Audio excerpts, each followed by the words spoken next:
नमस्कार दोस्तों, आपके हमारे इस स्पेशल वीडियो डिबेट में बहुत बहुत स्वागत है। आज हम एक बहुत ही महत्वपूर्ण और सामाजिक विषय पर चर्चा करने जा रहे हैं। द्विभाषा और त्रिभाषा नीति के लाभ और हानि, खासकर कर्नाटका जैसे राज्यों में। यहाँ हिंदी, कन्नड़ा और इंग्लिश तीनों भाषा व्यापक रूप से बोली जाती है, पर सवाल ये उठता है, क्या तीन भाषा सीखना सच में स्टूडेंट्स के लिए ज़रूरी है? क्या यह एक भविष्य के लिए फ़ायदेमंद या फिर एक एक्स्ट्रा बोझ बनता है? चलिए इस विषय पर चर्चा शुरू करते हैं। मैं नीति के पक्ष में हूँ और मैं नीति के विरोध में।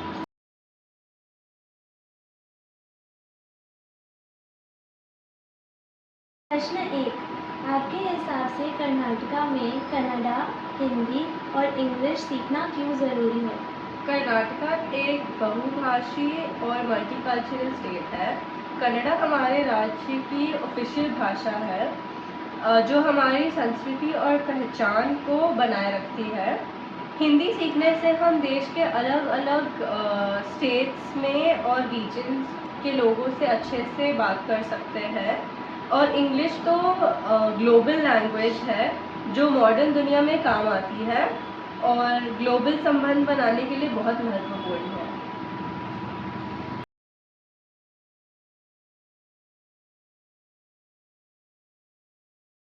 दूसरा प्रश्न, कन्नड़ा सीखने से समाज को क्या फ़ायदा होता है? कन्नड़ा सीखने से हमारे राज्य की कल्चरल हेरिटेज बनी रहती है और हमारे गाने, कहानियाँ और परंपराएं समझने और उनका सम्मान करने का अवसर मिलता है। इससे हमारी पहचान और गौरव बनाए रखती है।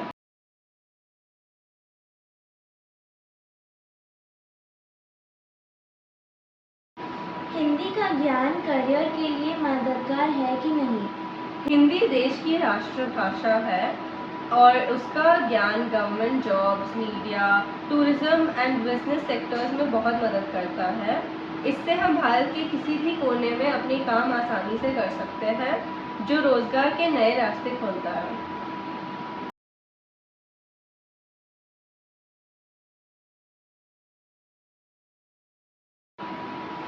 इंग्लिश की आज की ग्लोबल और डिजिटल युग में क्या इम्पोर्टेंस है? इंग्लिश दुनिया भर में संपर्क की भाषा बन चुकी है। स्पेशली बेंगलोर जैसे आईटी और बिजनेस हब के में काम करने के लिए बहुत आसानी होती है और इंग्लिश की ज़रूरत होती है। इससे हम ग्लोबल लेवल पर भी अपनी योग्य और प्रतिभा दिखाकर आगे बढ़ सकते हैं।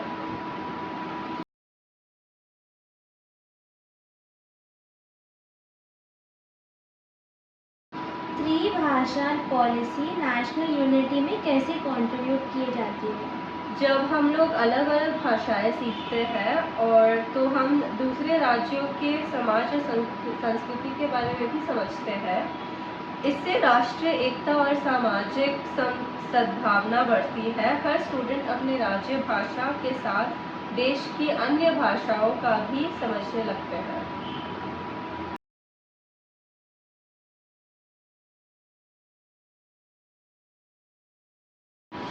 नॉन कन्नड़ा बोलने वाले स्टूडेंट्स के लिए कन्नड़ा सीखना क्यों ज़रूरी होता है? लोकल लोगों से कम्युनिकेट करने के लिए, सामाजिक संबंध बनाए रखने के लिए कन्नड़ा सीखना आवश्यक है। इससे लोकल एनवायरनमेंट में सामाजिक समावेश बढ़ता है और स्टूडेंट्स का कॉन्फिडेंस भी स्ट्रॉन्ग होता है।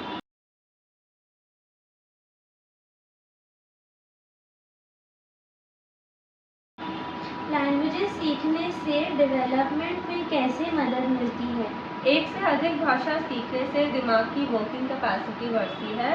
बच्चे ज़्यादा फ्लेक्सिबल सोचते हैं, मल्टीटास्किंग कर पाते हैं और प्रॉब्लम सॉल्विंग स्किल्स भी डेवलप करते हैं। इससे उनकी रीजनिंग और एनालिटिकल स्किल्स भी बहुत बढ़ जाती है।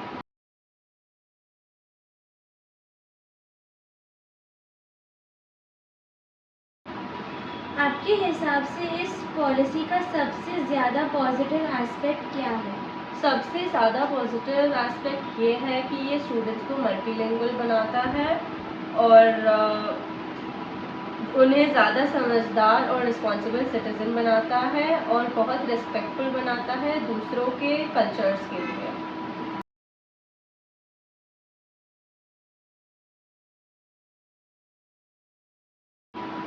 क्या ये पॉलिसी स्टूडेंट्स को अपने फ्यूचर के लिए बेटर प्रिपेयर करता है? हाँ बिल्कुल, क्योंकि आज का वर्ल्ड ग्लोबल है और डाइवर्स लैंग्वेज नॉलेज होने से स्टूडेंट अपनी कम्युनिकेशन स्किल्स, अडेप्टेबिलिटी और कॉन्फिडेंस बढ़ाते हैं, जिससे फ्यूचर जॉब्स में मिलने के लिए आसानी होता है।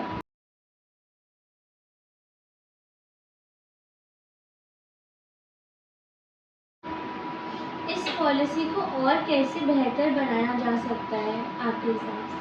इस पॉलिसी को और प्रैक्टिकल बनाया जा सकता है। स्कूल्स में सिर्फ थियोरी पढ़ाने की जगह कॉन्वर्जेशनल स्किल्स सिखा सकते हैं और इंटरैक्टिव मेथड्स अपनाने पड़ेंगे। साथ ही स्टूडेंट्स की इंटरेस्ट और कैपेसिटी के हिसाब से ऑप्शनल लैंग्वेजेस का भी ऑप्शन होना चाहिए।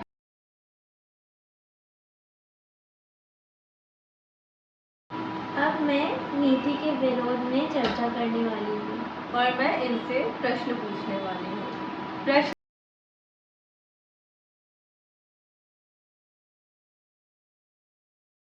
क्या आप नहीं मानते कि 3 भाषा सीखना स्टूडेंट्स के लिए अननेसेसरी प्रेशर है? बिल्कुल मानते हैं। आज भी स्टूडेंट्स को अपने मेन सब्जेक्ट्स जैसे मैथ्स, साइंस, सोशल साइंस सीखने में बहुत मुश्किल होता है। अब ऊपर से अगर उन्हें 3 भाषाओं के बारे में सीखना पड़ेगा तो उन्हें एकेडमिक और मेंटल स्ट्रेस हो सकता है। प्रश्न 2: क्या हिंदी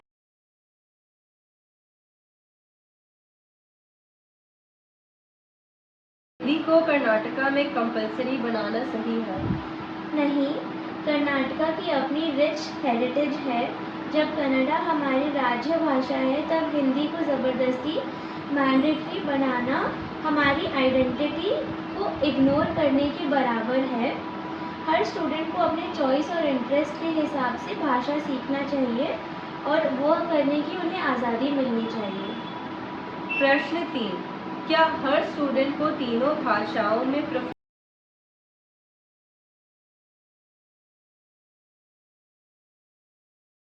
प्रोफिशिएंसी हासिल करनी चाहिए? नहीं, अगर हर स्टूडेंट अपनी एप्टीट्यूड और लर्निंग के हिसाब से ही अलग होती है। बहुत सारे स्टूडेंट्स लैंग्वेजेस में अच्छे नहीं होते हैं। अगर उनको मजबूरी से भाषा सीखना पड़ेगा तब उनकी इंटरेस्ट और परफॉर्मेंस कम हो सकती है। प्रश्न 4: इस पॉलिसी का इकोनॉमिकली वीक स्टूडेंट्स पर क्या इफेक्ट पड़ता है? इस पॉलिसी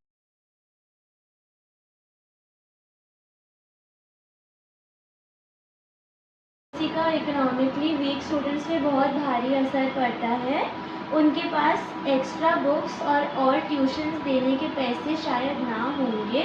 इस वजह से उनका ओवरऑल एजुकेशन डेवलपमेंट प्रभावित होता है और अपने दोस्तों से वो पिछड़ जाते हैं। क्वेश्चन 5: क्या आप नहीं मानते कि ये पॉलिसी लोकल कल्चरल वैल्यूज़ को कमज़ोर करती है? बिल्कुल।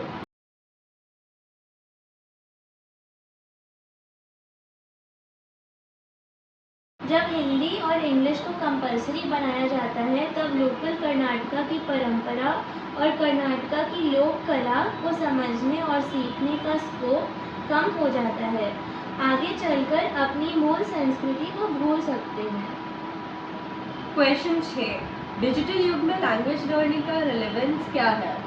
आज की दुनिया में गूगल ट्रांसलेट और एआई जैसे ट्रांसलेशन ऐप्स की वजह से लोग अलग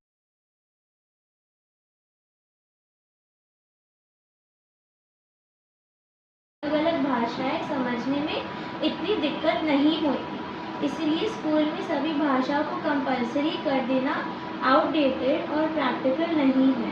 बच्चों को टेक्निकल स्किल्स पर ध्यान देना चाहिए बल्कि सारी लैंग्वेजेस सीखने पर। क्वेश्चन 7: क्या इस पॉलिसी से कंफ्यूजन और स्ट्रेस नहीं बढ़ता? ज़रूर, हाँ, बहुत बढ़ता है। तीनों भाषाओं का ग्रामर, प्रोनाउंसिएशन और राइटिंग रूल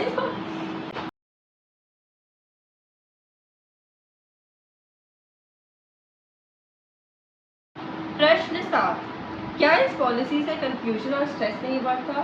बिल्कुल बढ़ता है, बहुत ज़्यादा होता है। 3 भाषाओं का ग्रामर, प्रोनंसिएशन और लिखने की रूल्स सीखना हर स्टूडेंट के लिए आसान नहीं होता।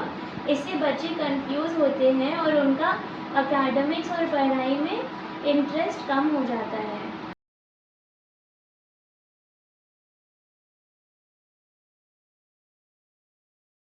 प्रश्न 8, क्या ये पॉलिसी प्रैक्टिकल है?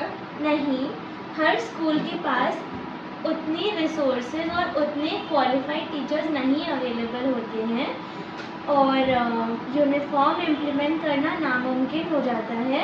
एजुकेशन को क्वालिटी एजुकेशन बनाने में बहुत प्रॉब्लम्स आ सकती है।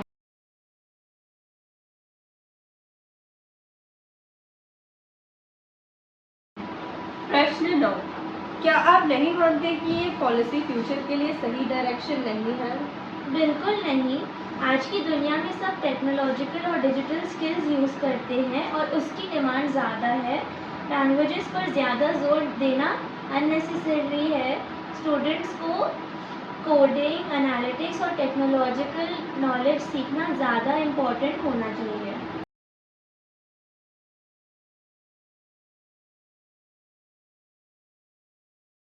प्रश्न 10, आप इस पॉलिसी को कैसे इम्प्रूव करने के लिए क्या सलाह देंगे? इस पॉलिसी को इम्प्रूव करने के लिए हमें इसे कम्प्लीटली ऑप्शनल बनाना चाहिए।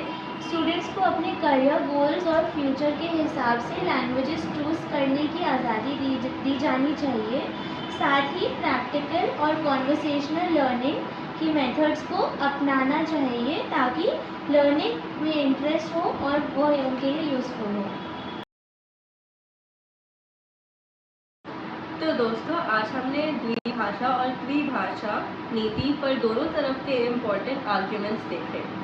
एक तरफ ये पॉलिसी स्टूडेंट्स को अलग अलग भाषा सीखने की मौका देती है जो उनके करियर और समाज में अच्छा रोल निभा सकते हैं। इस देश की एकता भी बढ़ती है और दिमाग भी तेज बढ़ता है। लेकिन दूसरी दोस्तों, आज हमने द्विभाषा और त्रिभाषा नीति पर दोनों तरफ के इम्पोर्टेंट आर्ग्यूमेंट्स को देखे। एक तरफ ये पॉलिसी स्टूडेंट्स को अलग अलग भाषा सीखने का मौका देती है जो उनके करियर और समाज में अच्छा रोल निभा सकती है। इससे देश की एकता भी बढ़ती है और उनका दिमाग भी तेज होता है। लेकिन दूसरी तरफ कोई लोग कहते हैं कि 3 भाषा सीखने के लिए अननेसेसरी प्रेशर बन सकता है, खासकर गरीब हो या स्टूडेंट्स जो भाषा में कमज़ोर होते हैं उनके लिए मुश्किल हो जाता है। साथ ही स्कूल में पॉलिसी को इम्प्लीमेंट करना हर जगह मुश्किल भी है। आखिर में ज़रूरी है कि हम ऐसी पॉलिसी बनाएं जो सब स्टूडेंट्स के लिए आसान और यूज़फुल हो। हर स्टूडेंट को अपनी इंटरेस्ट और कैपेसिटी के हिसाब से भाषा सीखने की ऑप्शन मिलनी चाहिए ताकि सब फ्यूचर में आगे बढ़ सके बिना ज़्यादा टेंशन लिए। धन्यवाद दोस्तों, हमारे साथ जुड़े रहने के